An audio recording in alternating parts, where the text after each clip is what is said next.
অভিনন্দন জানাই। জগন্নাথপুর ইউনিয়ন থেকে আহ্বায়ক আনোয়ার হোসেন, সদস্য সচিব সেলিম মেম্বারের নেতৃত্বে জগন্নাথপুর ইউনিয়ন নেতৃবৃন্দ এসছেন।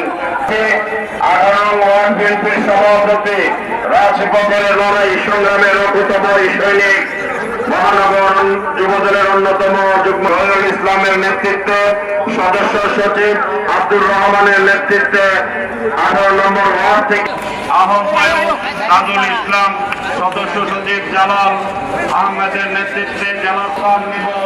বিশ্বর মানচিত্রকে আমরা বুঝিয়ে দিতে চাই, এই বাংলাদেশের মুসলমানেরা রক্ত কোনদিন বৃথা যেতে পারে না।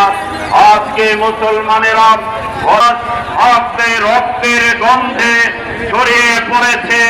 আজকে মুসলমান ভাই বোনদের সকলকে আমরা আহ্বান জানাবো, আসুন সকল ভেদাভেদ ভুলে গিয়ে আমরা সকলে মিলে মুসলমানদের ঈমান আকীদাকে এক ও অভিন্ন করে ঈমানের শক্তিতে বলিয়ান হয়ে আমরা নারে তাকবীর আল্লাহু আকবার স্লোগানের মাধ্যমে ফিলিস্তিনবাসীর আমরা পক্ষে অবস্থান নেই।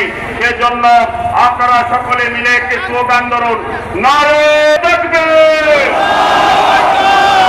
নারে তাকবীর। মুসলমানদের রক্ত, ফিলিস্তিনের রক্ত, আমার ভাইয়ের রক্ত, আমার বোনের রক্ত, নারে তাকবীর, দিন ইসলাম, দিন ইসলাম, ফিলিস্তিন, ফিলিস্তিন।